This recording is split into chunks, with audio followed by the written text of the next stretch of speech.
Hey, this is Steve Bloom, and you are listening to the Geekcast Radio Network.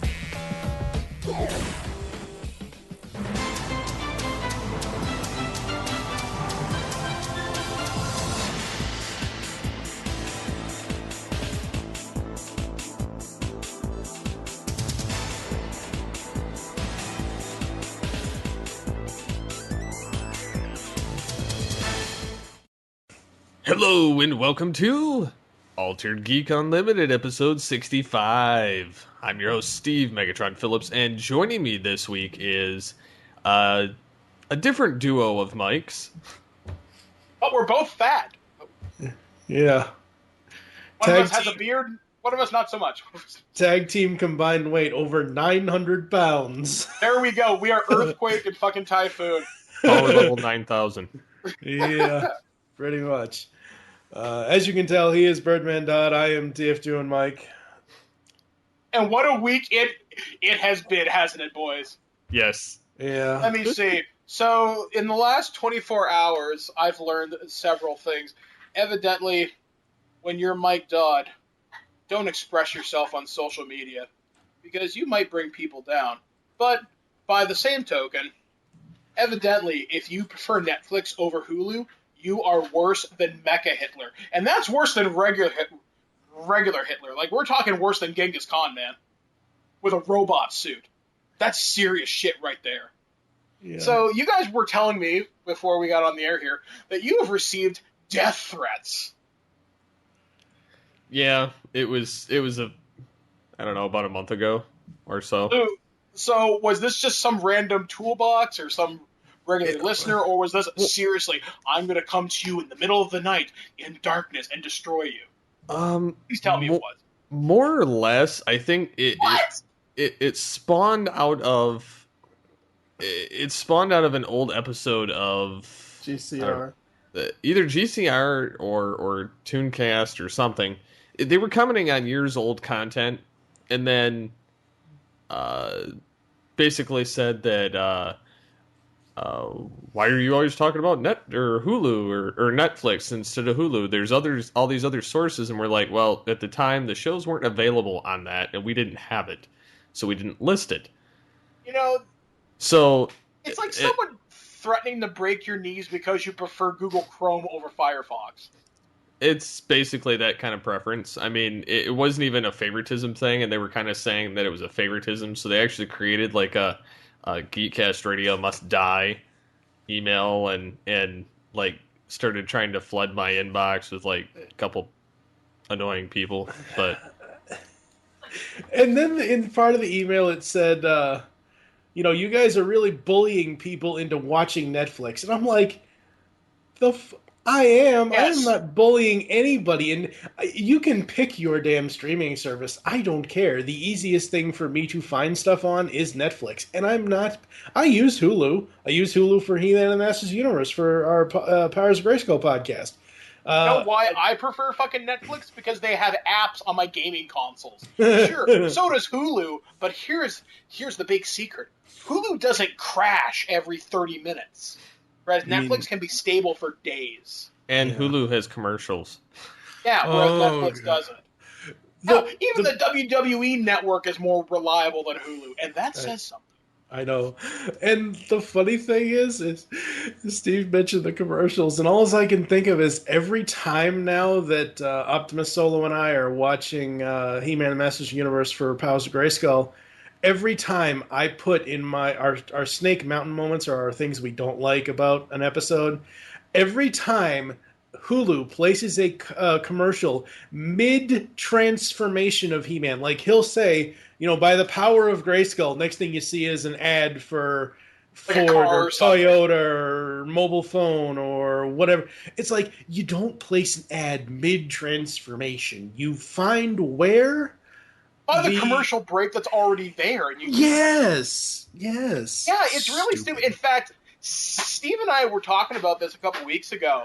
The Simpsons app on the Fox website or the Simpsons World or whatever has their commercial breaks placed 3 seconds before the commercial break actually happens. So Krusty the Clown might be making a joke, and halfway through it, you'll get a commercial about somebody screaming about beef jerky. and then it just goes on, and then it goes to commercial, then dips back from black. It makes no sense.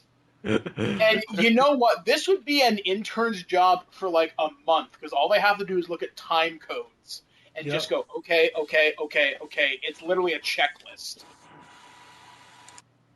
It's ridiculous. I don't know. It's so beyond stupid that I just don't get it. I mean, it's funny too, because you guys talk about having a troll over the summer. I was doing a lot of video game streams, and I use a service called Twitch, and I also use Twitter to promote that service. And as you guys know, this past year we had an election in Toronto with a guy named Rob Ford. And one of the most popular accounts for him, trust me, I'm getting to the point here, was an account called Slob Ford, right? And evidently, I comment on a lot of Toronto politics because I think it's rather interesting to see how the city that I'm closest to works. So I twittered something about his stint in rehab. I've never made fun of his drinking problem. I've never made fun of his drug problem. I've made fun that he's an ineffectual leader at best. So someone thought it'd be funny to create a Slob Dodd account. And they were saying all these terrible things. And I remember I actually contacted Twitter. I actually got a hold of someone at Twitter, which is surprising as all shit. Because their customer service is terrible. They're like, can you prove who you are? Yeah, here's my passport and about 10 pieces of ID. Trust me, I'm Mike Dodd. I was actually fairly close to getting verified, which was kind of interesting, I thought.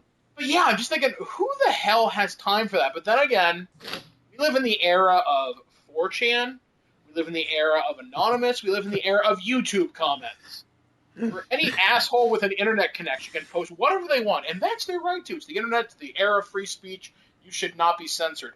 But Jesus Christ, I want to ask these people, who ties your fucking shoes in the morning? Like, in the last 24 hours, I've seen more evidence of human stupidity and why we should stop breeding than I have in the last 33 years of my life. That says something. I am now looking down the unfathomable abyss of human retardedness. Well, it's almost like these, like in the U.S. Earlier in the week, the election stuff. Yes, the election stuff. Oh my god! We spent 3 weeks to a month and a half of politicians bashing each other, but not actually talking about anything. I know, right? They're like, did you know the candidate for local school board trustee? He likes Cheetos. That means he supports childhood obesity. Vote this asshole because he's white. Or something and then, like that. Yeah, it's basically like that. There was an ad that made me laugh every time it came on because there's this somebody in Michigan that's they caught him on tape saying, "I'm not prepared." That could be basically taken out of to answer context a question, and so they were spinning it like he's not prepared to, handle employment, and he's not prepared to handle taxes, or he's not, they just threw random words at the end of when he's saying I'm not prepared, and just kept rewinding it. It's like, okay, yeah, that's clearly, misquoted. That attack ad is all the technical skill of a guy who makes YouTube poops. Basically. There are ones in Canada, and this one happened earlier. I think it was this year or last year. One of our guys, he's the head of the federal Liberal Party. He's the son of Pierre Trudeau, Justin Trudeau, and one of the things was Justin Trudeau supports legalizing marijuana. I don't want my kids doing that. Do you want him in charge? And they have this soccer mom voice actor doing it, and she's really putting the screws to it, thinking, well, if he supports pot, maybe he supports harder drugs. And it's one of the most stupid, asinine reasons to not vote for someone. And of course it's done by the other side, the progressive conservatives and whatever else. And even their ads are bloody stupid too. I don't get the point of attack ads. It's basically political bullying. And I just and you know what the sad part is? It probably works on some percentage of the population that doesn't take 5 minutes to read a website or 5 minutes to read the newspaper in the morning. And it's frustrating because you're right, though. In fact, my favorite, though, and this comes from you Americans. I love you guys for this. I love television commercials for TV lawyers. There's one near Buffalo. I love this guy. Hurt in a car? Call William Matar. I love that guy. Or Celino and Barnes. I haven't watched a Buffalo TV station in a number of years. Why the hell do I still know Celino and Barnes and William Matar? That is the effectiveness that the U.S., I think, has given us to the wonderful world of advertising. If they can drill it into your head, it'll work. If it can actually be called wonderful. Yeah, it's that weird viral earworm for stupid shit. I mean, like, you'll have those songs that can loop in your head because you might hear, say, the Bee Gees, Staying Alive or something, and that'll stick with you for like a few hours because it gets stuck in your head. These political ads, I swear to God, there's like a giant think tank somewhere, probably controlled by like MODOK or OMAC or some shit like that, and it's literally dedicated to nothing but developing stupid ads. There's a think tank run by Hydra right here, right now. This is their sole purpose in the world. And it's friggin' hilarious. I'm so glad, though, the election crap is mostly over. I mean, yeah, it's 2 more years, I think, your president's in power, but now the Senate's changed, and... Well, we'll see what happens. I mean, who knows? Now it's 2 more years of... Bleh. I'm looking forward to seeing who got voted out and voted back in and so on and so forth. Like myself, I voted against every asshole that is currently in. I voted for RoboCop as a write-in candidate. You always vote for RoboCop as a write-in Damn right, candidate. he's tough on crime and he takes no shit. I'd vote for Batman if that was available as my president, and then I'd have Megatron as my vice president. Because I'm going to appoint Starscream as the Minister of Foreign Affairs. Like, Megatron, talking with Libya. No, you'd have Cobra Commander do that. You'd have Cobra Commander do that. You'd have Starscream as the minister or the Secretary of Defense. No, Secretary of Defense. Oh, he would send his seekers out to destroy them. I think that should be the GCRN question of the week: is who from fiction would you put in power? There you go. For the president and the cabinet. Yeah. Who do you want to see in certain positions of power? I'm voting a write-in of Derpy Hooves from My Little Pony. Mr. Finance. She loves muffins. Muffins is now your new currency. You can make your own. Oh my God. As long as the position isn't, missionary or anything. So. Wow. Wow, coming from Steve, wow. You are a terrible person, Steve. This was a family podcast till you brought that up. You dropped the F-bomb already. It's well past that. Yes. Going back to the commenting thing, I expect at this point, is how long I've been on YouTube, I expect to see asshats saying first in multiple different ways on several videos that I've seen. But for people to start doing it on Facebook, are you kidding me? Like I saw, almost like we haven't evolved. I saw the Marvel Entertainment Facebook page show. They basically said, "Oh, Hydra leaked the Age of Ultron trailer," and somebody actually, I don't even know who the hell it was. Somebody actually commented on that post on their Facebook page saying first. Are you kidding me? What the hell has civilization come to that you still have to feel the need to say that you were the first person to comment? And that's all they write. First. All it basically means is you were in the right place at the right time. You hit refresh. No, here's a cookie. It just it boggles. Like seriously, sometime in the future, that guy, let's call him Little Timmy. Little Timmy is going to be applying for a job in some federal position. And one of the interview questions is going to be, have you ever been first on Facebook or YouTube? Answer me now. If you haven't, you can't have the If job. that ends up being on like resumes and shit, those people should just automatically be declined. Yeah. I think for people at the bottom of their LinkedIn profiles, just write all your usual crap, and then under, like, use ** in like a really tiny font, has commented first on multiple YouTube and Facebook posts. Just for fun. I think I'm going to do that later, actually. Oh, God. It would be funny if I got a job because of that. I'm like, well, it's time to kill myself because clearly the world is too stupid to exist. Oh, Lord. And then it's funny because we promised ourselves at the beginning of this discussion we are not going to turn this into a bitch fest. Yet, it's you people. That's right, you listening right now with the green headphones. Fuck you. With the Mom's pretty hot, so green, let's talk. with the green Beats by Dre headphones. Exactly. You are what's wrong with YouTube and Facebook. From the artist formerly known as Apple. Which I hear Christian Bale bailed on the Steve Jobs biopic. I just don't know if I can picture Batman as Steve Jobs. Then again, I had more of a time trying to believe Kelso as Steve Jobs. So I was fine with the idea of Bale playing him because he could pull the look off.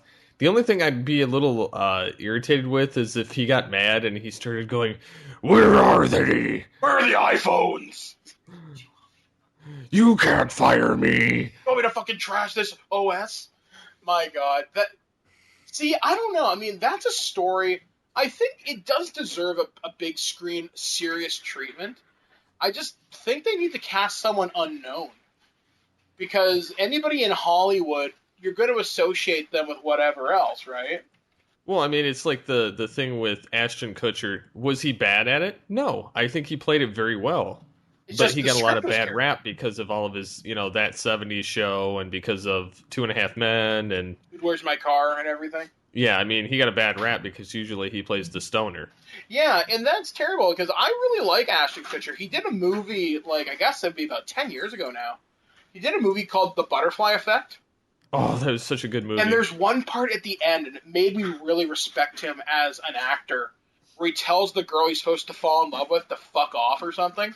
It's like, don't talk to me, and that's the thing that makes her life better. I'm thinking, wow, I really believed you in that moment. Good job, man. And I know he's done other alternate ending where he basically commits suicide. Yeah. There's so many actors in Hollywood that I think get unnecessarily typecast or they're just put in the wrong roles. I mean, for example, I really like Johnny Depp, but putting him in everything, I think is actually hurting his career more than moving it forward. I think for instance, the movie Transcendence. I didn't think it was a bad film overall, and I think the only reason it kind of sucked with him in it was because, like you said, the oversaturation. Yeah, I mean, do you guys remember, about 5-6 years ago when Matt Damon was in everything? And now he's not? Yeah, now he's just, I'm just going to, maybe I'll do another Bourne movie. I'm like, oh, well, clearly your career is not exactly going the way that you had intended. But we have to also realize that half of the actors and actresses that we have grown up with, or we as adults now in the past 14 years, they're getting older. They're getting to the point where they want to, go behind the camera. That's whether it's Hollywood, whether it's sports, whatever, they want to try something new. Hell, look at wrestling. Look at Jerry the King Lawler. He started out as a wrestler, and now he is behind the scenes doing commentary. You look at someone like JBL, same thing. Yeah, JBL. I mean, JBL 14 years ago was probably still on Raw and SmackDown doing, different matches and everything else, and now he's, doing announcing. And I mean, that's with anything nowadays in a big Hollywood type business. You start out as an actor or a performer, and then as your years catch up with you, you want to slow down and go behind the camera or go, behind the scenes and deal with that. I mean, I know Steve isn't that big into WWE, but I mean, look at all of the stuff that they have at developmental, all the old stars, what's his name? Bill Mott, Stone Cold. Look at Stone Cold. I mean, Stone Cold still got it, but he's more into doing his, Broken Skull reality thing and whatever podcasts else. And everything, yeah. Yeah, I mean... Well, it's funny, though, because I remember when, years ago, we used to see Will Smith in everything, too. Now he picks and chooses his projects. Very stupidly, I'm looking at you, After Earth. Yeah. And now his son, Jaden, I don't think the kid's terrible. I really liked him in the Karate Kid remake. I think he's got some of the family talent, but it needs to be refined. Oh, and absolutely. By someone other than Will Smith. Yeah, he needs to maybe go to, acting school for like a couple of years. Learn your craft. I mean, Robin Williams did Juilliard. You know, or send him off to someplace big. You know, make him learn. Make him earn his jobs. Send him off to West Philadelphia. Born and raised. But yeah, like I'm not sure I like the current crop of Hollywood that's rising up. I mean, I do like people like, say, Jennifer Lawrence. I really like her, not Emma just because Stone. she's hot. Yes, ScarJo. I'm trying to think. The guy that plays Xavier in the X-Men movies. The young guy or the old guy? Yeah, the young guy. I don't remember his name. I mean, nuts, because I know someone's screaming at their speakers right now. They're going, damn it, no! Oh, that guy! See, I like him. I didn't like him in Wanted, but now that he's gotten older, I really, really like him. And Michael Fassbender's another guy that's coming up in everything, and he's really good. Just so long as Kevin Bacon is never in another X-Men movie, I'll be happy. I liked Well, him. they only did it that so guy. they could say it was the 6 degrees of Kevin Bacon. Yeah, But they just put him at 2. Some casting director's like, why not? My biggest problem was him wearing the helmet. That was my biggest problem It with did him look a little being- goofy. It looked super goofy. Well, you got to also figure it gave reason for Magneto to take it. Yeah, Still, but why did it it's- have to look like that? It would have been nice had Magneto reshaped it mhm. using his magnetic powers or something. Like maybe Kevin Bacon's had like metal bacon on the side or horns. Something stupid, like yeah. Loki. Oh god! Now all as I'm flashing to, and Mike won't get this, but Steve, now all as I'm flashing to is your outtake of metal floss. Oh god! By the way, it was James McAvoy that played That's Xavier. it, yeah. Like, I had to look it up. although it's weird though, because like we were taught, like we just mentioned, there's older people that are coming back. Bill Murray seems to be doing a shit ton now, but Bill Murray's weird. I don't. We went and saw that St. Vincent last week. Yeah, was it any outside good? Vacation, and we made it through about 30 minutes of the movie, my wife and I, and she's like, "Does this get any better?" And I said, "It's Bill Murray." I said, "You just have to take into consideration it's going to be a dark comedy." Experience beige. It's Klingon for pain. And because she wanted to see it because it had that Melissa McCarthy in it, Yeah. and she really likes that actress, so she's like, she's barely in it. And I says, "Yeah, I know." And I said, Really?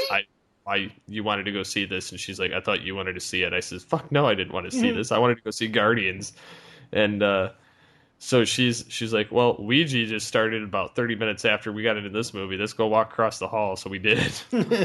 Now, was Ouija any good? I'm doubting it, but It wasn't bad, but it kind of reminded me of a lot of those like other kind of scary possession movie sort of thing. basically. I mean, it was like we summoned the ghost. The ghost is telling us something, and it's killing us slowly, one by one, by possessing us. And then, it's the typical burn body, burn whatever's associated to destroy the ghost. Something you'd see on Supernatural, but they stretched it to 2 hours. Wow. That's another big problem I've kind of noticed. They advertise movies completely fucking wrong. Like, the trailers are very misleading. I think the biggest example I can think of from this year in particular was Godzilla. Because they were riding the high of Bryan Cranston from Breaking Bad. And they're like, Bryan Cranston, his son must fight Godzilla. And all the trailers had almost all of his scenes in it, and you think he's in it for the whole movie. He's in there for maybe the first 20 minutes, maybe. And then it's Quicksilver. Or Kick-Ass fighting Godzilla, though not really. And that's not what they do. Even Godzilla didn't have a lot of Godzilla in it, to be sure. I know there were a couple of movies I've seen in the last year or two where it was completely misadvertised. Same with even... I talked about this with the Angry Video Game Nerd last month for the topic show. We did the Aliens franchise. Another movie that I thought was completely... The trailer was very misleading was Prometheus. Like, they're like, this is the story before Alien. I'm thinking, well, kinda, sorta? I had no intention of ever watching that movie. You know what? It's not bad, but when you realize they're trying to shoehorn in the engineers, or the space jockeys into the alien universe. I'm like, yeah, it's cool. Now we know that they're out there, sort of thing. But supposedly, even Blade Runner happens in the same universe as this movie too. So technically, Blade Runner and Aliens and Prometheus all exist in the same universe. And there was a joke we made on the podcast that you could even tie in Gladiator to it somehow, some way, because it was directed by Ridley Scott. So every Ridley Scott movie is somehow weirdly connected. I don't know. That sucks. When you have such high hopes for a movie and it utterly disappoints the crap out of you. Like, in fact, this year, I haven't gone to the movies a lot this year.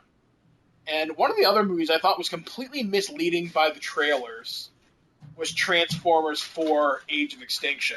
Oh, I knew that was going to be dog shit. Oh, well, I figured Dinobots. How do you fuck up Dinobots? Because they're only in it 10 minutes. Not even, and you don't even know any of their names.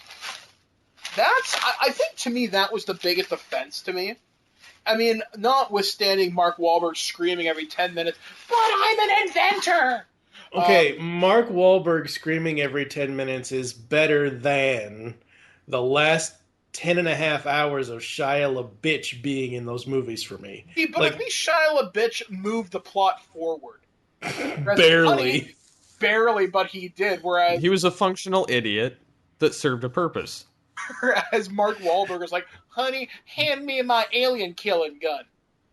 And the fact that they spent 2.5 minutes on a rape joke was kind of funny too, but not in the tragic, not in the funny ha-ha, more funny tragic. Yeah. That movie was such dog shit. And it's weird. I've had people defend that movie up and down. They're going, it's a fun movie. That's what Transformers should be. I'm thinking, well, I can concede that point. I can see that. But at the same time, you don't take the source material, pour, pee all over it and say, you know what? That's a movie. Yeah, Bumblebee did it in Revenge of the Fallen, so it's not like they couldn't have done it again.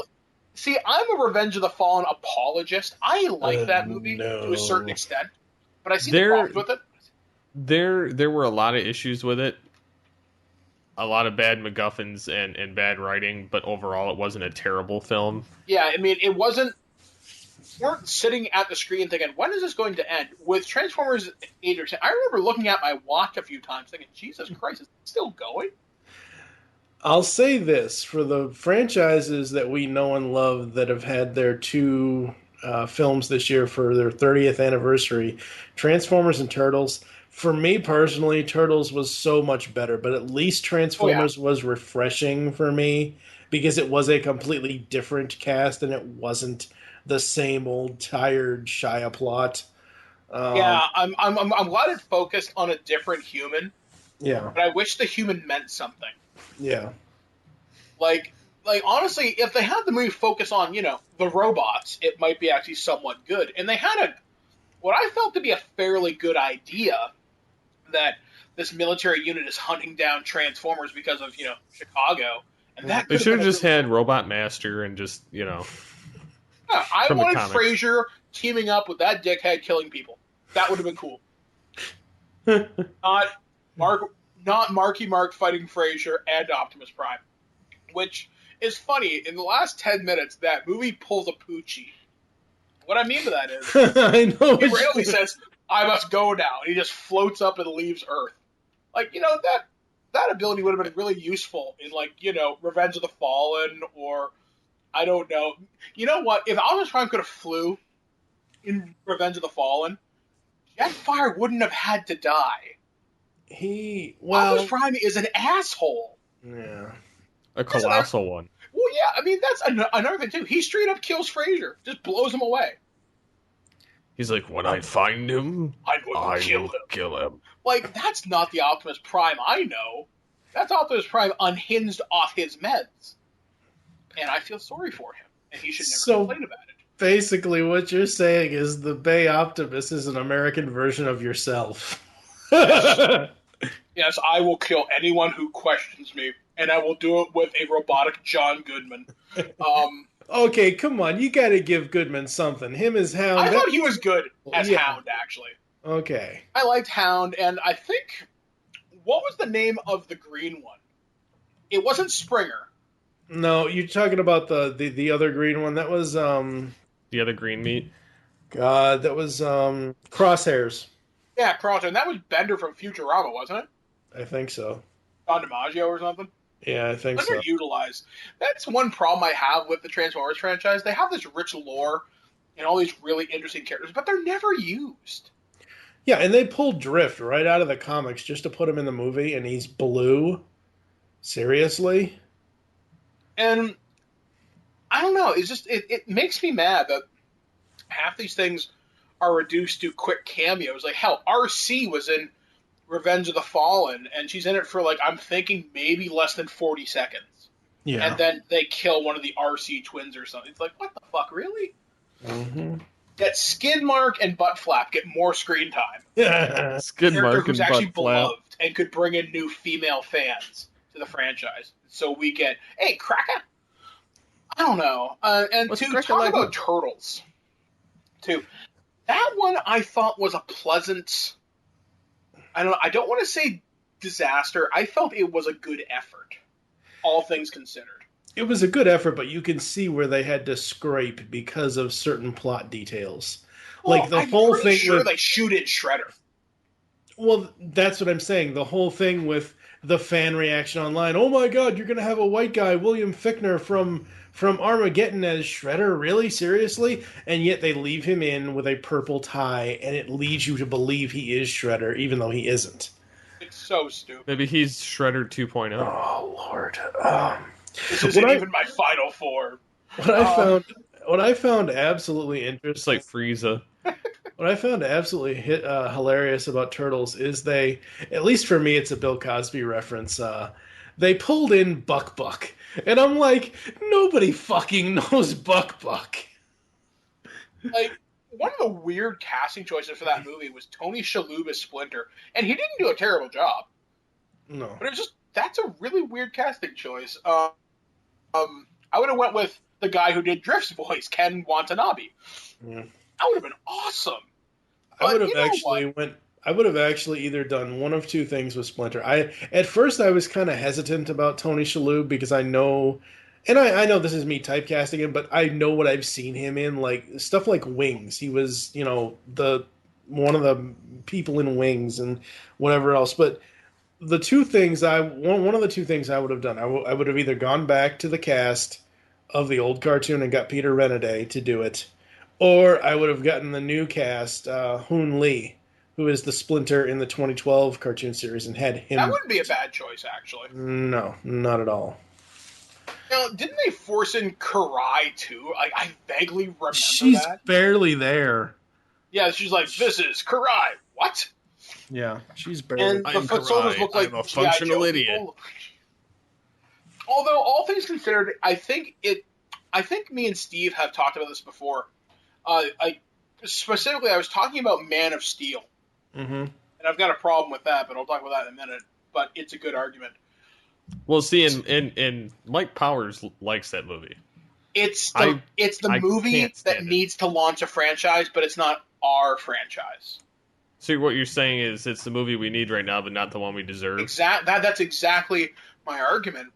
And that's the same thing for Transformers as well. All of these franchises, they need to draw in the younger audiences who have more disposable income that will put asses in seats and are not going to be super critical of it. They want a fun blockbuster, and that's fine. That is perfectly their right, because you should be able to go to the movies and have fun. But there comes that artistic integrity, I think, for like some of these properties, and it's kind of like I think it was Dan. We were talking about this where there was this movie called The People versus George Lucas, and it talks about George Lucas taking the Star Wars movies and re-editing them to their, this is my original vision or whatever, right? And people complain about that, saying, no, you can't take these movies. They don't belong to you anymore. I think that's our problem with us as nerds now. When we look at some of these franchises, we see them as ours. They're not allowed to be different. It kind of sucks, because I don't want to see certain things change, because, let's all face it, change is scary. But change can be good. Change can be good, but it also sucks. Yeah, like, I have hopes Turtles 2 will be better. I have hope. Because you know what? Johnny Knoxville as Leonardo didn't suck. The other voice actors for that movie didn't suck. There was one moment with Johnny that I heard his regular voice that he uses every day. Yeah. There was one moment. I think it was on the rooftop or when he was yelling at Mikey or something. And I'm like, oh, come on. Don't break voice character. Oh, God. But, overall, Turtles was really, really enjoyable. I mean, it really was. It's definitely watchable. I think it's the second best Turtles movie that's been made. Because I look at the one from 1990 as the best. The best, yeah. This would be the second one. Because I'm not counting the one that's animated from 2007? Right. Or yeah, not, 7. Yeah, 2007. It was okay, but it wasn't anything special. Yeah. The other two movies, I like Secret of the Ooze. I like it way better than Turtles in Time or Turtles 3. Yeah. But I'm trying to think of other franchises that have kind of taken a dive. But I don't know. But I don't see that as a complaint. It's something that I'm noticing. Mm-hmm. I wonder what's going to happen with Star Wars because this week Abrams has wrapped filming on it. They're done. And then they've tried to make the claim that it's the best thing since sliced bread. Well, C-3PO made that claim. Yeah, but it's going to be better than Empire, and it's like, it's kind of a hard cookie to swallow. That's a pretty bold claim. Because Empire came from a different style of filmmaking, too. Mm-hmm. Like, there's nerd movies that can move you.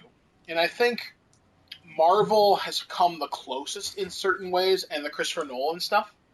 Mm-hmm. For Batman, it's come the closest to having a moving moment in a superhero movie or something like that.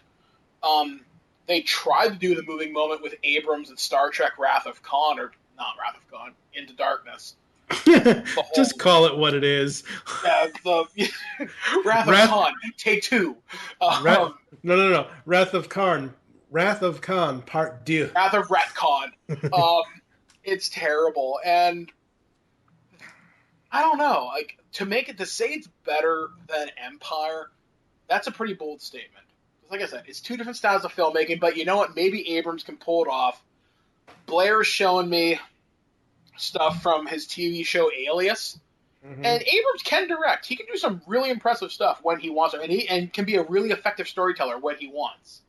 Alias. And if he loves Star Wars as much as he says he does, maybe it'll be good. But Empire good? I don't know. Yeah. Because Empire, I think, is an important movie. Will Episode 7 be important? That's debatable. At least it won't be the Phantom Menace. Yeah, and that's something else, too. Like, there are certain movies that maybe shouldn't be touched again. And I think we needed to see the beginning of the Star Wars trilogy, but there was another guy that I know. He's a YouTuber. He goes by, it's called Fanboy Flicks. I went to college with him, and he brought up this point.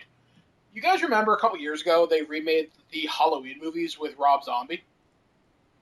Unfortunately. Yeah, unfortunately. So he openly said he wasn't going to do them, and they were not. And when he did, he said they're not going to be a carbon copy remake, which is good. He took them in his own direction. Terrible car crash direction, but a direction nonetheless. And he gave Evil a backstory with the little kid becoming Michael Myers, growing up, becoming a Looney Tune. But he made him empathetic and sympathetic in a way. You could see why Michael was nuts. And giving a backstory to Darth Vader, one of the greatest villains of our time, I think kind of hurt him. You see, he's just a fucked up kid with daddy issues. Mm-hmm. And, obviously he wants to protect his wife, and a lot of us can agree with that sentiment. We want to protect the ones we love. But I don't think protecting the ones we love is going to turn us into murdering kids. Yeah, no. And I don't know, I like the prequels. I really do. In fact, Revenge of the Sith is probably my favorite Star Wars movie. I know, right? And I don't know. I think the Star Wars franchise, maybe it should have just been, all right, let's tell other parts of this. Give me the Boba Fett movie or something. Kind of like what they're doing with Rebels on Disney XD. Rebels has not... It takes place between Sith and New Hope, but it has no characters in it that I recognize any. It's all new characters to me, which is really cool and interesting because it's better than trying to shoehorn an animated series in around the movies, like what they did with the Clone Wars. Now, I'm sure the Clone Wars is a good series. I'm not saying it's not. I haven't seen a lot of it. I've seen the. It's quite good, but it's maybe a little much. Yeah, yeah. 5 years worth of stuff? I don't know. Yeah. But at least it's better than Droids. Anything is better than Droids. But that theme song is awesome. I think the guy who did the theme song for that movie, or not that movie, that series, was a guy from the Police. I'm almost 90% sure of that. But yeah, hell, if Joe Perry from Aerosmith can do the '94 Spider-Man theme, why not? I know, right? Like, there are certain other parts of those universes that should be explored. I mean, it would work with Star Wars because it is so huge. Mm-hmm. Young Han Solo movie, in theory. Yeah. You could do a Boba Fett, but the story of the rebellion should be done. They won, the end. And whatever, I mean, or if you're going to do a post Return of the Jedi, not 30 years. No, you do 100. But like they did in the comics, I think it was Star Wars Legacy. Yeah. 150 years post Luke Skywalker or something. And, it told a new Star Wars story in that universe, and that's okay. Or maybe they should have went back and told Knights of the Old Republic. That could have been really cool. I think the only reason why they went 30 years past Jedi now is because they wanted to not necessarily shoehorn in, but be able to use Luke, Leia, and Han before they... Well, they want to grab our parents' generation one last time. Yep. Pretty much. And honestly, since they grew up with it initially, it makes more sense to kind of shoehorn them in while they may still give a shit. Before, they're dead. Yeah. Which is funny. I think Mark Hamill now is the same voice, or the same age, that Alec Guinness was when he first filmed A New Hope. So I can get that, and I'm glad they're passing the torch, in a way. But I look at someone like Harrison Ford. He looked tired doing Kingdom of the Crystal Skull. Him doing this, I don't know. I hope they have him just sitting around in like a wheelchair or something for half the movie. Well, at least he's not going, I'm getting too old for this shit. Yeah, and even like having Peter Mayhew back as Chewbacca, that's great, but in the end it's a guy in a suit, which sucks to even say that. Because the performance, I don't know, I think you could get that performance out of almost anybody. But then again, you look at, say, the Aliens franchise, you think it's Tom Woodruff, I think is the guy in the suit, and he moves a certain way, so I don't know. Maybe that was a really weak argument. And I know, Steve, you and I have talked about this. We look at, say, Star Trek, for example. That's a franchise that I'm quickly questioning its relevancy to. That sucks. Yeah, I'm scared to say that as well. And it sucks because right now, I mean, in the past 2 weeks, we had our first major space disaster. And I think about 10. I think it's been 10 years since the shuttle blew up again, or it's been recent memory anyway, with the Virgin Galactic ship crash and killing one of the two pilots. Mm-hmm. That set the space program back a little bit. And you think? Yeah, I know, and it blows because now more than ever we need to be exploring boundaries and figuring out what's out there so we can move forward as a species. But no one's interested. We're more interested in the shape of Kim Kardashian's ass. We're asking less Battlestar Galactica and more Talk Daily. You didn't just say that, Steve. I did. Like, I want my puns are good tonight. Better in terms of our nerd culture, which, there's another thing I could kind of point out. Being a nerd in the latter half of this year has been the shit. Utterly terrible. I won't talk a lot about this because simply this will piss people off. You guys know what Gamergate is, right? Mm-hmm. Yeah, I've been actively avoiding the conversation. It is But I've been single-handedly one following of the stupidest things I've ever seen online. well, it's like the gamer version of Watergate. Mm-hmm. Or guys, I'm eating something. Oh, good lord. It's I don't know. I have on my Facebook in the last 2 weeks, I've had threads go into like 100+ comments about it, and it ultimately it ends up in name calling on both sides. And both sides have a point. Both sides are now doing nothing but bullying each other for this, and it's funny because I remember I'm pretty sure you, Mike, and I have talked about this before. How shows like The Big Bang Theory bring people into our culture because it's very accessible. Mm-hmm. And then we go out and do shit like this and basically kick people out because they're not allowed in our boys' club. Yeah, it's just crazy. It's weird. Like, we've become a very weirdly niche subculture that finally got the acceptance we've been fighting for since the first time Biff Tannen picked on Marty McFly, or the first time, that goofy kid in the glasses got picked on in the 50s. We're finally at a level where we can stand beside the jock and say, hey, man, what's up? And we're accepted. Mm-hmm. And now it's like, I don't know, man. I'm not saying geek culture's in trouble, but I think we maybe need a bit of a reality check. I don't even think it's totally geek culture. I think it's everybody that's trying to act like a geek. Like, because the original geeks don't have the problem.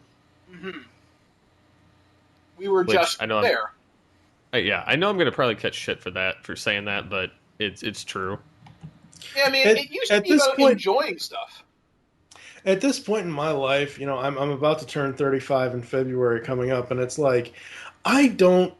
Okay, fine. If someone goes out and likes Lord of the Rings, fine, great. It's not for me. I'm not going to sit here and bash you for liking something. I'm not going to sit here like I will.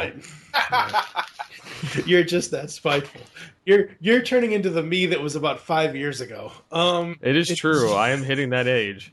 Mike, dude, yeah. I'm telling you that Sprint commercial with James Earl Jones and Malcolm McDowell, that is Steve and I. Dude, you've turned into a monster.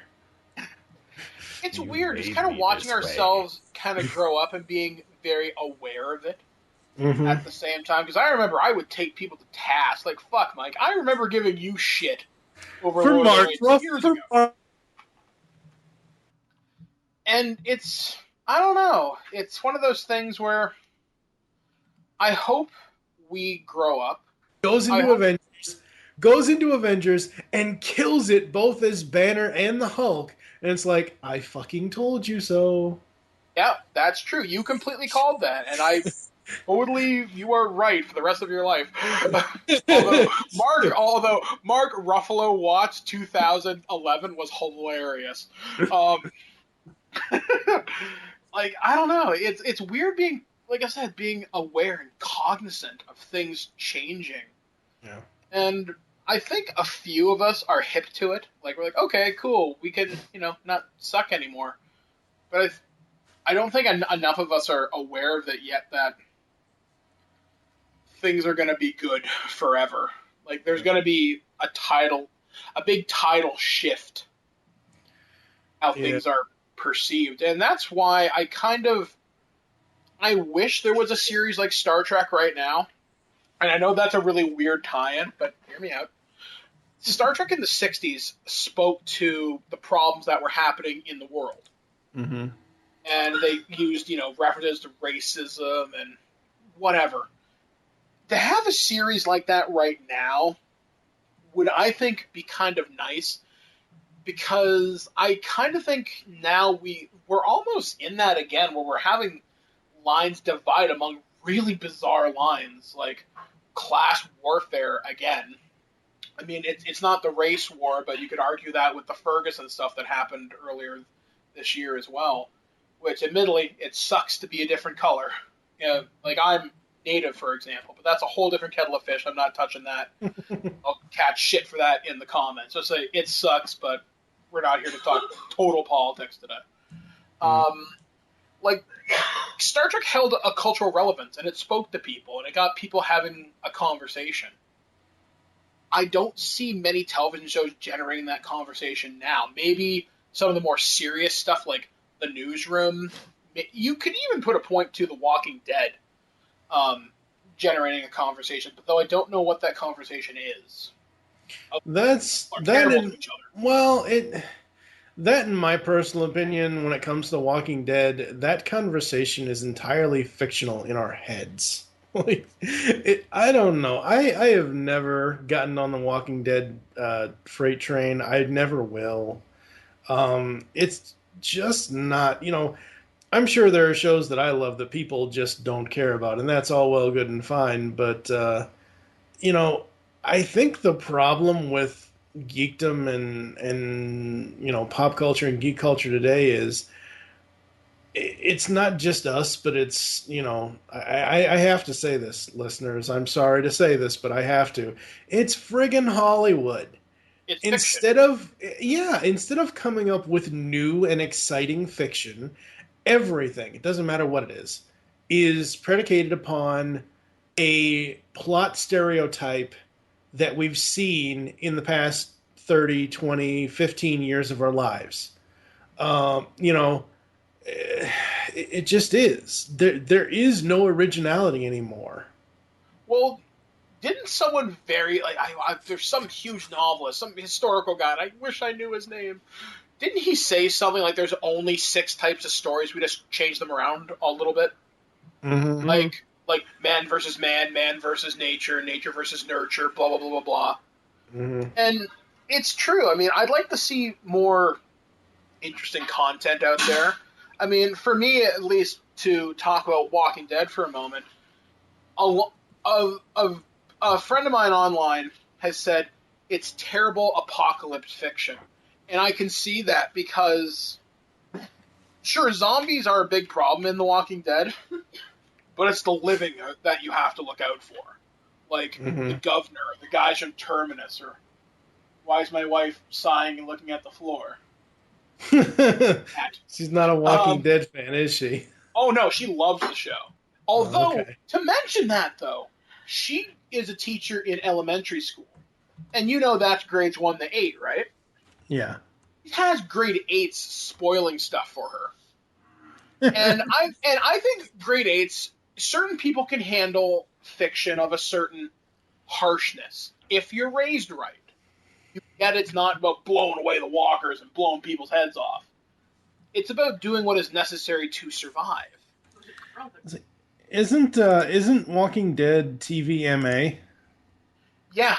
Then 8th graders should not be friggin' watching it. I think it's okay if they are prepared for what they're watching. As long as they understand. So if they're prepared Murder for a is bad. zombie apocalypse, we're good. Yeah. Then again, the grade 7 student I saw buying COD yesterday. Oh my That's god. a whole other thing. Yeah. Oh my god. It's weird to talk cultural censorship, and that's another thing too that is a big deal. Like we talk about the ratings board for television shows, for video games, etc. And I don't know if we're having the right conversations with our kids or even with each other about some of the harshness that we see. I mean, I like Walking Dead because it tells the story of what are you willing to do to hold on to your humanity, in a sense. But also what happens when that humanity is tested. Right, but that is a fictional television show for us adults. That is not for... I don't know. For me, I cannot sit here and say I would let my kid, if I ever had any kids, which probably won't because I'm too lazy. It's one of those things where that is a show for adults only. It's not for children. Like, sure, we grew up in an age where, I used to watch Star Trek The Next Generation. I used to watch, I tried watching 2 episodes of Twin Peaks and got scared shitless as a kid. But I knew the difference. Like, my mom used to show me the Nightmare on Elm Street movies, and now I'm not a fan of the horror genre of film because of that. But it's one of those things where I know the difference between the fact that Freddy Krueger is a fictional character. Christ, I feel like Ben from Chasing Amy. I think it's less about the fictional part of it as opposed to what the story's about. Because, for example, I think you can make a very powerful argument. Like, okay, you won't show your kids Walking Dead.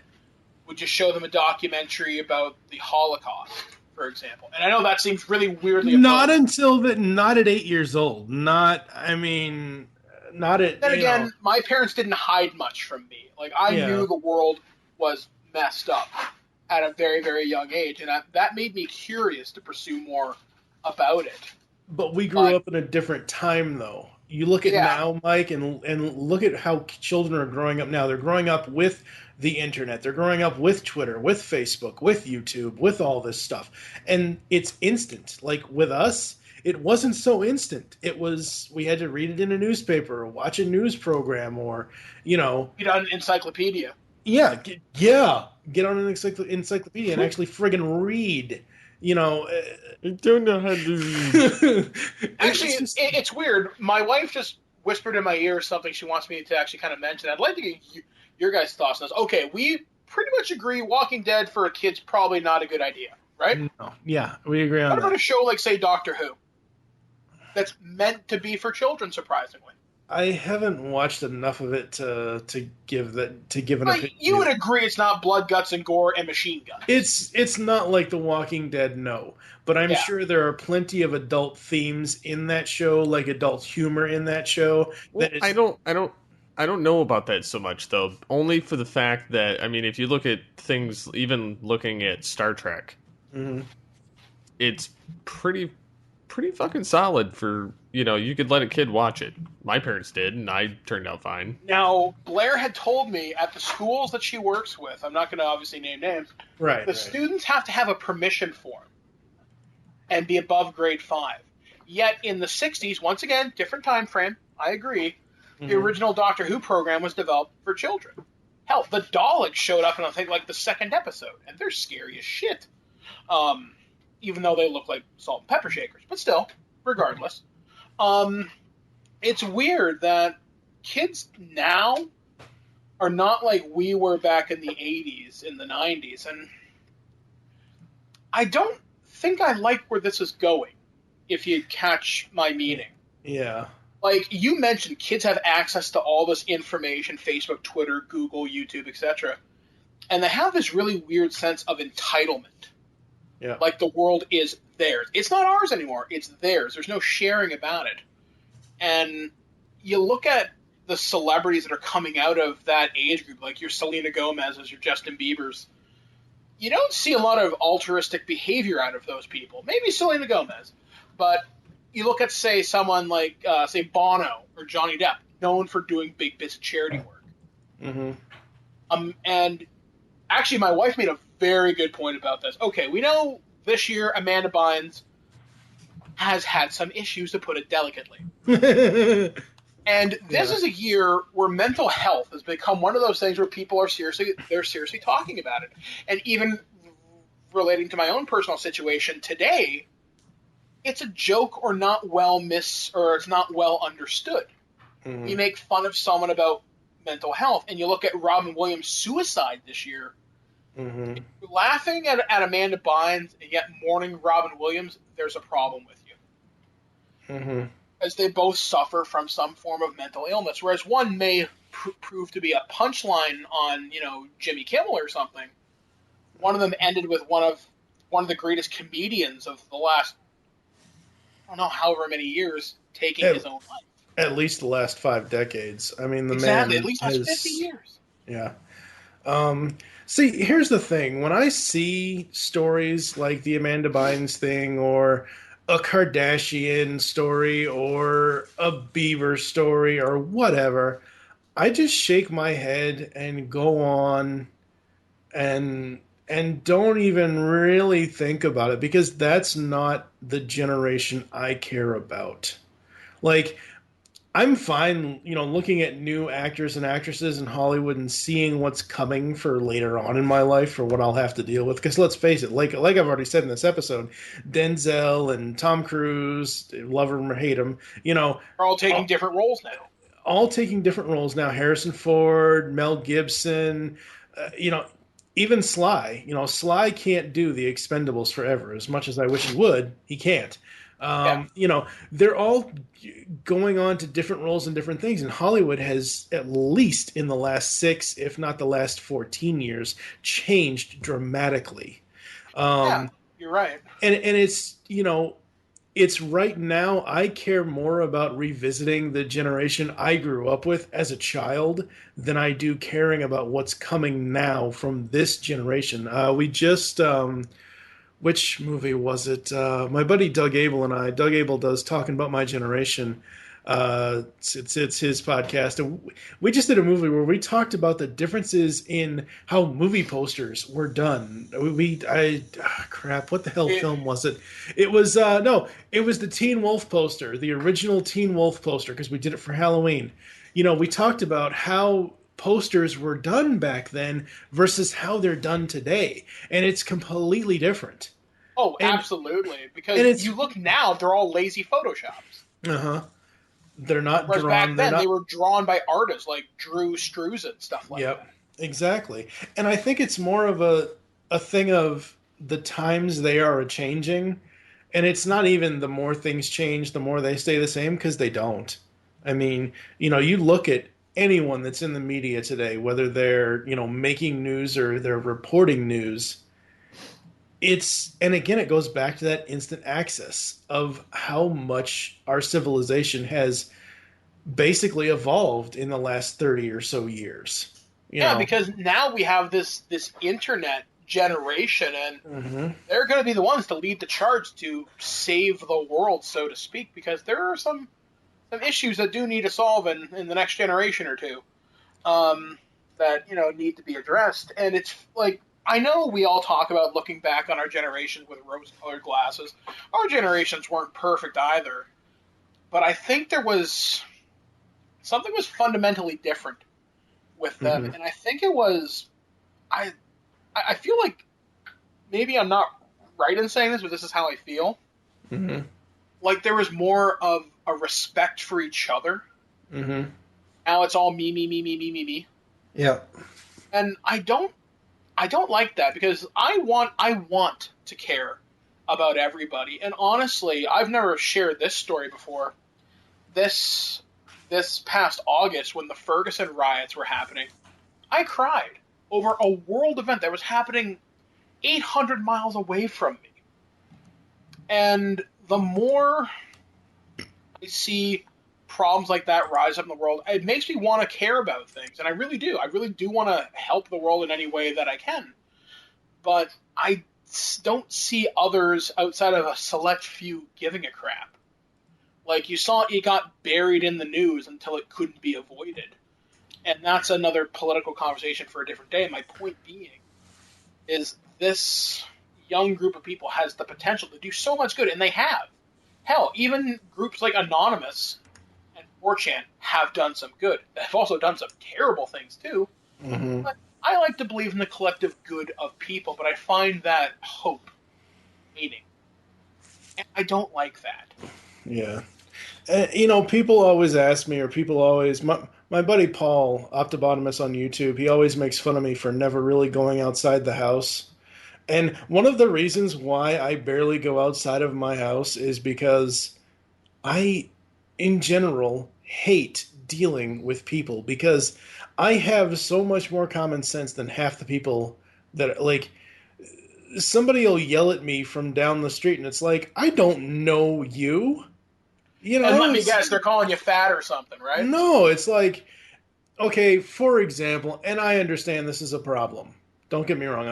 I have been, in my, last 14, 15, 16 years, I have been homeless several times. I understand homelessness is a big issue in this country, and probably all over the world, for that matter, but it's like these people who hang out at stores and don't even bring up Jay and Silent Bob, I know. But it's one of those things where these people hang out at stores and be like, hey, big guy, can I talk to you for a minute? I know what they want. They either want money for beer or cigarettes. And it's like, I barely have any money myself. It's like, how am I supposed to help out somebody else when I can't even help myself half the time?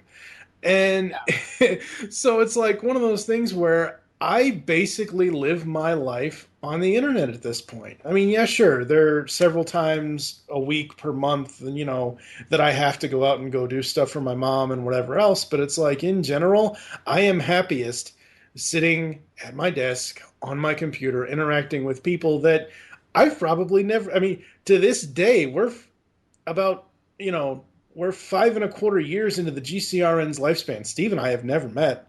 Hell, this past weekend, I almost met Gary Godso from What's on Joe Mind, and that's kind of sad to me that I almost met Gary before I met Steve. It's just one of those things where I'm more connected with my friends online than anyone in the real world. I'm starting to feel that way too because I'm far away from the people that I grew up developing Twig with. Even the people that I grew up with, I'm finding I have more of a connection with the people online. Hell, I have more in-depth conversations with Steve here than I do some of my friends that I play RPGs with. And that, I don't think necessarily speaks to the quality of the friendships. But things are changing, and I like the fact that we're more connected. In fact, two friends of mine are dating. They're not going to have their first date until next year because they're literally from Buffalo to Alberta. That's like thousands of miles. Yeah. And that doesn't matter in 2014 because they have the internet. They have that connection. And with that connection, some of us, I think, have grown to embrace it, and it's a very good thing for us because you've been podcasting for 5 years. I'm going on 8 next year. Yeah. And that's an awesome thing. And yet we talk shit about people who maybe spend all their time on their phones during class or dinner or whatever. And I'm guilty of it too. I'm connected out the ass. My wife is giving me the finger. So am I. Yeah. And I don't know. Yet we have this technology connecting us, and we're actually having a friendly conversation. This is the kind of thing we'd be hanging around each other's living room, probably having a couple of cans of Coke or something. You know what I mean? And probably playing video games later. Exactly. That's our thing. That's the coolest thing about podcasting, honestly, And I know, Steve, you've talked about this, that sometimes you have said that audio podcasting is kind of a dying breed, that people are going more towards video. It is, but it isn't. I don't think it ever will be, because there are a lot of people like me who prefer to be audio only. Yeah, same here. I'm very much the same way. I grew up listening to radio stations in Boston. I grew up listening to Lauren and Wally in the morning on 105.7 WVBF, which is now WROR. But it's one of those things. You can things rattle that off really impresses me. Are you kidding me, dude? I can name almost all the radio stations that I've listened to in my 35 years of living, but it's one of those things where, like, I grew up listening to these radio DJs and wanting to be them. Like, I've always wanted to actually, I don't care if it doesn't pay me any money. I want the prestige of sitting there in the DJ booth, whether I'm on air or not, just hanging out with those people. Fame by association or whatever you want to call it. It's one of those things where when I found podcasting, it was a savior for me because I didn't know what the hell I was going to do with my life at, 28 years old. I've had maybe 3.5 semesters of college, and it couldn't keep my attention. It just couldn't. I got, I passed my first 2 semesters, and the college I was attending was a little community college, and their biggest thing was nursing. I cannot deal with nursing. I just can't. I'm more of a creative type than an active type. Yeah. And when I found podcasting, it was awesome. It was great. It was like, okay, I this is just like being on a radio station. And I admit, in those first, that first year or so that I did the TFUN podcast, I was stiff as hell. And then by 2009, I'm like, screw it. I'll just sit back in my chair and just relax. And ever since then, I have been relaxing and putting out consistent content for the last 6.5 years personally, even though the network has only been online for 5 years. And Steve's been doing it for longer than that. What are you 7 now? Close? Yeah. So it's like, this is what I love, is sitting here having a conversation with people that I enjoy talking to, and to hell with the rest of the world. Yeah, like honestly, this is my preferred interaction outside of playing D&D with a group of people.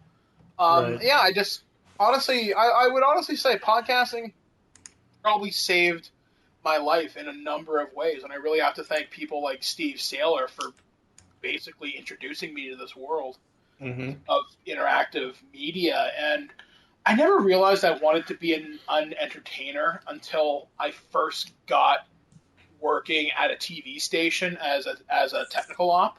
And it Mm-hmm. wasn't until college when, like I said, Steve Scheller offered me that opportunity to do Right. something. Just creating content over the last 7 years. I've talked with people that are my idols, and Mm-hmm. I've made some really long-lasting friendships. Like I met Spada through the I can't remember the name of his old podcast. That's gonna bug me. TFYR. Jeff TF Wire, Wire. yeah. Yeah. And Spada invited me into his home a couple of years ago. I stayed with Spada for like 3 or 4 days. That's Yeah. awesome. And just all the opportunities that have been afforded to me. Like I've been flown out to MTV to cover the Spike TV Video Game Awards and all sorts of other crazy. Hell, through Twitter, I won a contest to Las Vegas through texting. That doesn't happen. Hell, I used to think people who won shit online were lying, or was some part of creative marketing. But anyway, the point of the matter is, I don't go outside a lot either. I like controlling who I interact with, how I interact with them, and it's not that I'm a hermit, because I'm really not. I really enjoy getting together with people. I like going out, and because I'm a bigger guy and getting around is much harder. In fact, I might have to get a wheelchair because my knees are annihilated. But when I'm at home, I'm talking to you guys in my living room on a TV right now. Think about how cool that is. Yeah. I don't know. There's just something about that I really, really enjoy. And I don't think a lot of people understand that technology, podcasting, Skype, Twitter, Facebook, can accomplish wonderful, wonderful things. Absolutely. But it can do some terrible things too. Like in Canada, this past year, or was it last year? I can't remember. There was a girl who was cyberbullied so bad that she killed herself. Her name was Rehtaeh Parsons. Mm.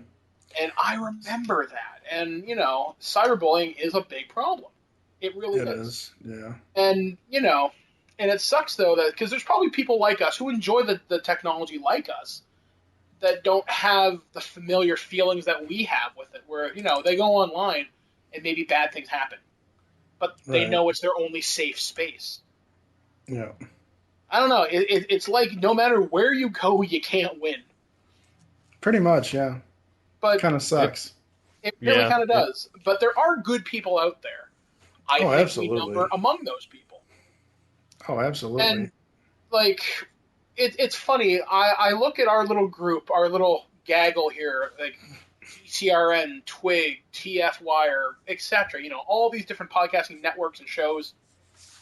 Never turned anybody away. And as much as we gave crap to the guy who was like making fun of us for Slob Dodd or GCRN Must Die, I'd like to think if they genuinely asked us for help, we'd probably at least start a conversation. Yeah. We're not complete asswipes. Well, I mean, like even when I got the email, I said, okay, yeah, I mean, we did cover that a little heavy, but I'm not going to, more or less, I'm not going to sink to their level. Yeah. I'm going to acknowledge it. I'm going to, read it. I'm going to reply civilly, and then I'm going to just let it be. There was a guy that emailed me this year, and it really bothered me. Evidently, I was doing one of my live streams, and evidently I made fun of him. I'm pretty sure I didn't, or it wasn't me on the thing. But if it was me, I totally accept responsibility for it. I emailed him back. He's like, "You've lost a fan today." I'm like, "Really? Well, what have I done? What can we do to fix this? I genuinely want to hear your concerns." And he replied back that you made fun of me, blah, blah, blah. I'm like, okay, well, for what it's worth, I am sincerely sorry. What can we do moving forward to make things better for you? And I never got a response back, and that's always kind of bothered me. But I've always kind of prided myself, at least in my social media platforms, where I tend to share, and I never censor conversations, even if they get a little bit uncomfortable. Mm-hmm. I never want anybody to feel like they're being policed. You're allowed to say what you want. What you say may be completely fucked up, but you're allowed to say it. That's your right as a person. So, I don't know. Like I said, I honestly believe there are good people out there, and we're among them, and there's good people out there who want to connect with us. And they should. And they should check out podcasting. They should talk with each other. We should not be assholes. And I think that's the crux of what I want to say right now. Don't be. Bill and Ted said it best, honestly. Be excellent to each other. Because you know what? At the end of the day, we've only got each other. Mm-hmm. I don't know whether there's things out there. Well, we're only on this dirt ball for so long, you might as well live nicely. Exactly. Like, there's no point of being a complete prick. And even with the problems I had today earlier with a person, I see their point. I hear their point. And honestly, I will forgive. I probably won't forget, but I will forgive, because that's the kind of person that I am. And I'm hoping that karma somehow comes back someday. So, yeah, this turned into a lot deeper than talking about Age of Ultron. Yeah, I think we'll skip the superhero talk. Yeah. Yeah, because I think we just dug this wall of philosophy.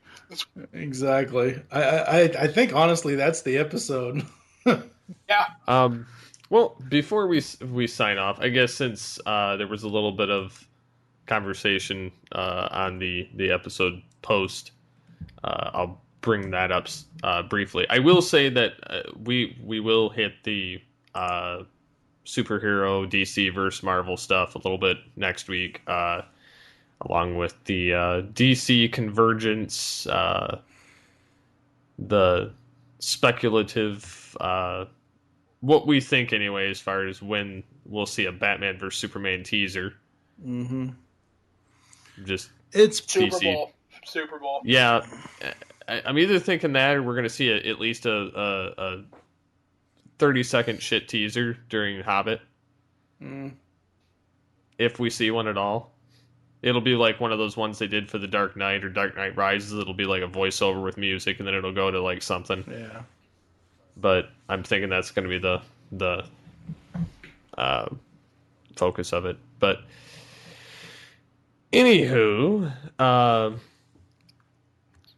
we had a couple listeners kind of get into the DC versus Marvel conversation. Connor Murphy says the difference between DC and Warner Brothers and Marvel to me, Warner Brothers announced its universe plans for the DC cinematic universe at an investors meeting. Marvel invited fans and media to make an event out of it. Marvel is making these movies because they want to. DC is making them because they feel they have to. Mm-hmm.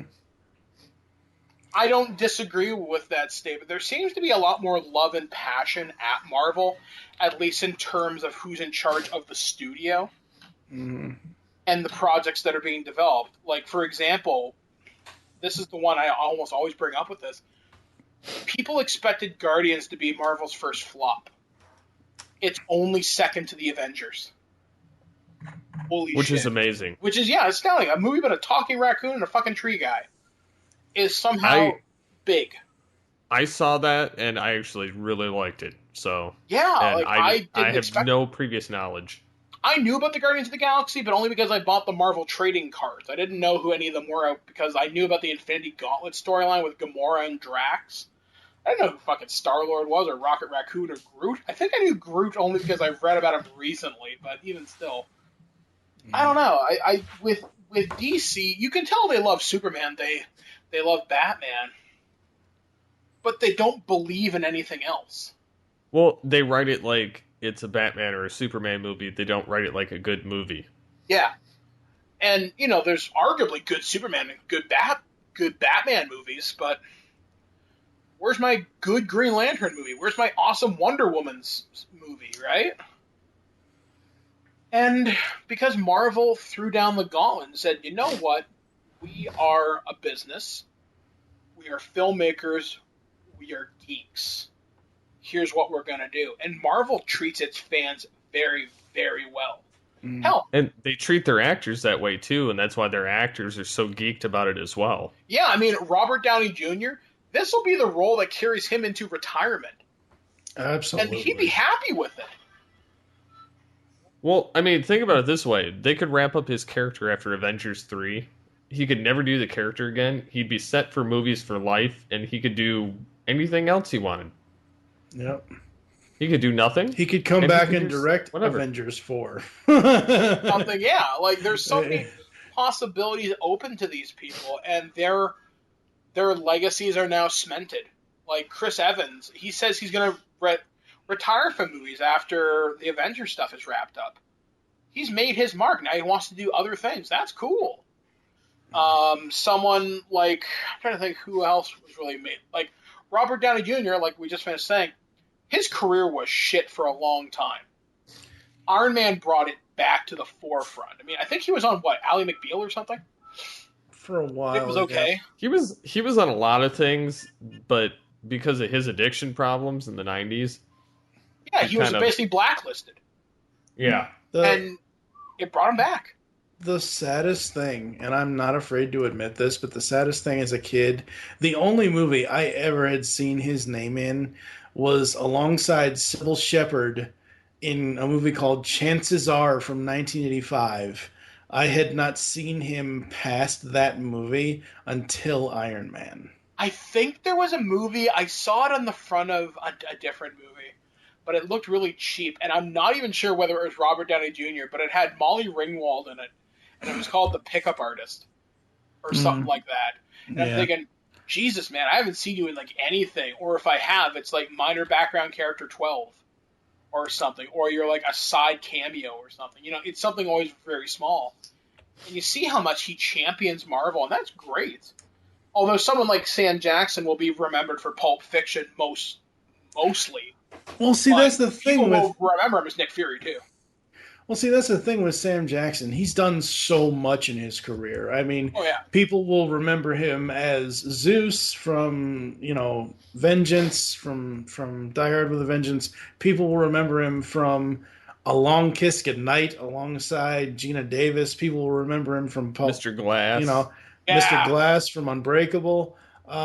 He has done so many cool things in his career, and he has had a long-standing career. You look at someone like Morgan Freeman. Morgan Freeman has done everything.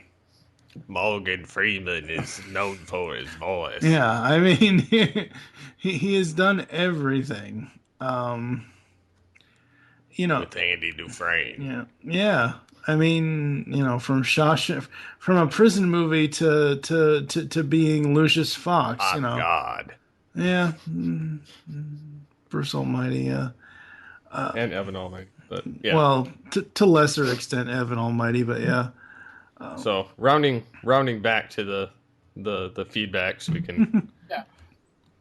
A couple other comments. They're saying that. With Marvel being so far ahead, this is Super Film Fan 98, and Marvel heading into Phase 3 and DC just trying to establish, they're more or less saying DC is trying to get out of the shadows of Man of Steel. So to this point, Marvel has the edge, but not to leave DC in the dark. They have Batman going against Superman, two of the biggest superheroes of all time in one movie, and if all ends up being good, it can change the entire conversation, and people will start looking at DC with more optimism. Yeah, like, I hope DC puts out quality movies. I really do. And as much as we give shit to Zack Snyder, at least he's passionate. Misguided, but passionate. Mm-hmm. So we're just going to have to wait and see what happens. I think a lot of the problem with DC is Warner Brothers. But yeah, if DC formed their own studio, I'd like to see what would happen. Well, the only problem with that is Warner Brothers owns them. Yeah. And they have a tight thumb on everything. They're like the evil cousin of Disney. Yeah. Disney at least gives their people room to grow, like all their little children underneath, their little tree branches, whereas Warner Brothers is like, no, you must do what I tell you or I kill you. I'm going to go ahead and make a Steve-type prediction here. One of these days, one of these years, before any of us are long gone from this plane of existence, Warner Brothers is going to go bankrupt and Disney is going to buy them. And then at that point, that is when we will have DC versus Marvel in film. I'm going to make a prediction. Comcast is going to buy Warner Brothers. Now, hear me out on this. Comcast is the largest cable company. Yep. They own NBC. Mm-hmm. They own Universal. Mm-hmm. So it only makes sense that if they bought Warner Brothers, they'd have their own comic studio. They'd have their own, Warner Brothers, the Warner Brothers Entertainment. Mm-hmm.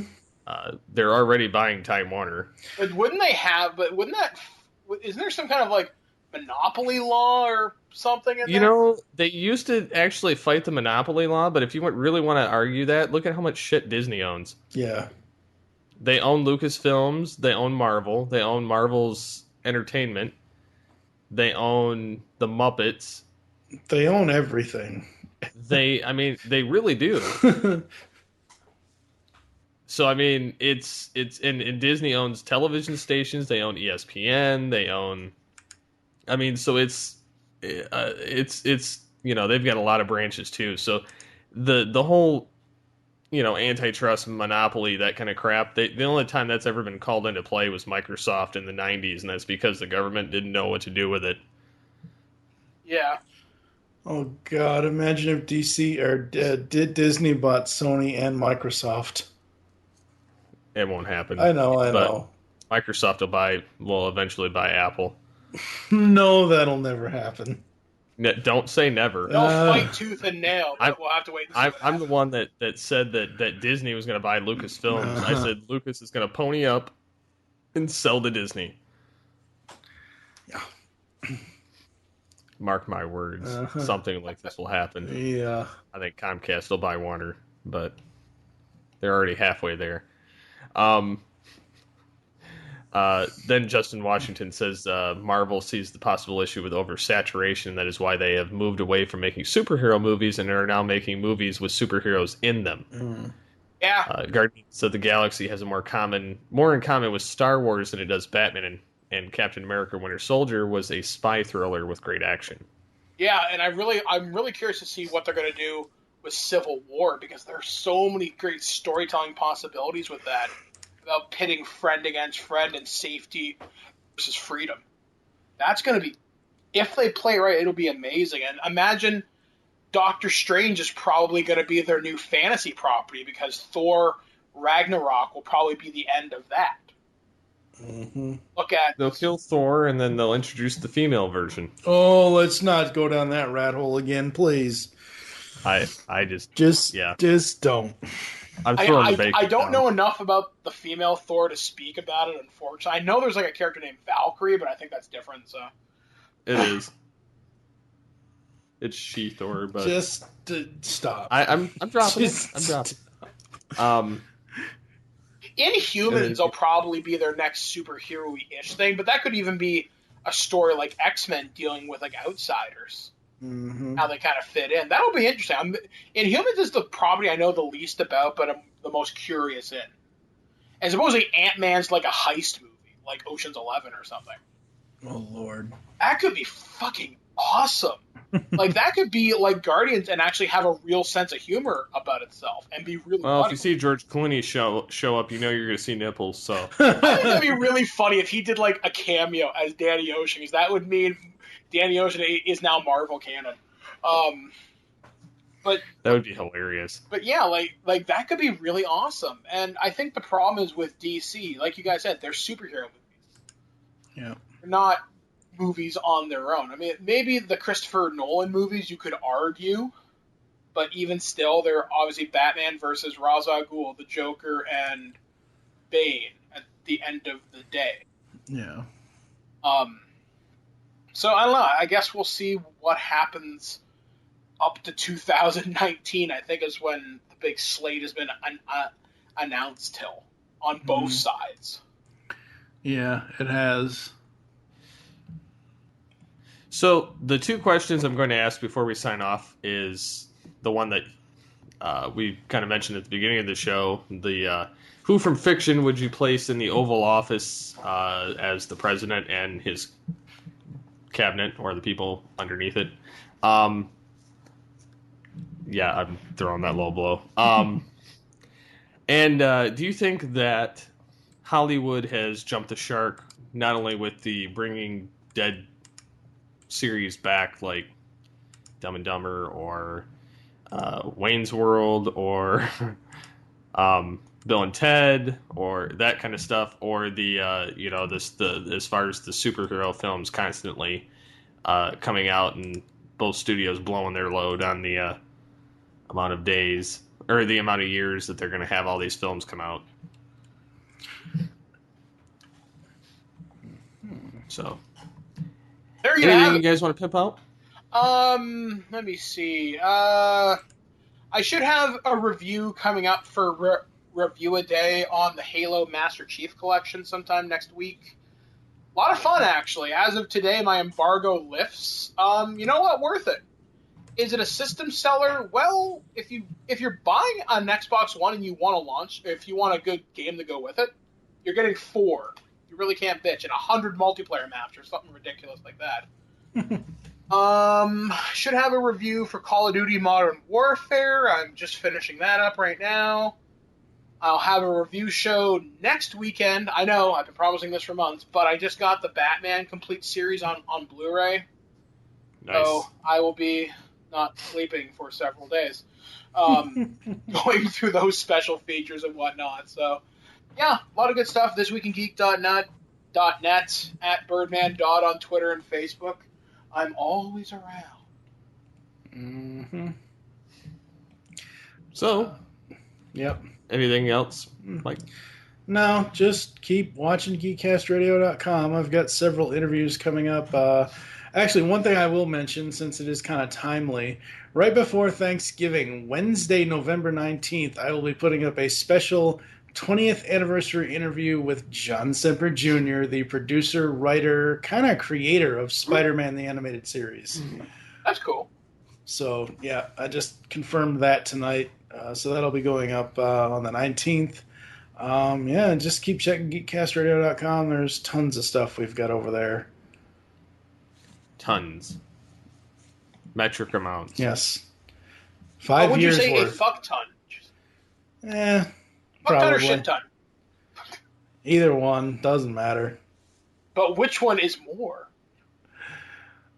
I don't know, dude. It's after midnight. You're asking me to do math. No, It's thank you. metric and imperial. Who knows? Oh, Oh, God. witchcraft to here we me go. anyway. Oh, sweet. So, if you'd like to interact with the show, you can do so in the following ways. You can get a hold of us on the website post on geekcastradio.com. You can contact us via email, feedback@geekcastradio.com. You can get a hold of us on Twitter at geekcastradio, #alteredgeek. My Twitter handle is at SCP21, and yours are?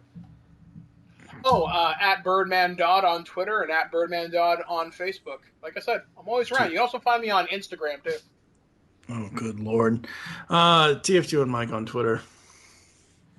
So, as always, get altered, get geeky with the Altered Geeks. See you next time. Be excellent to each other.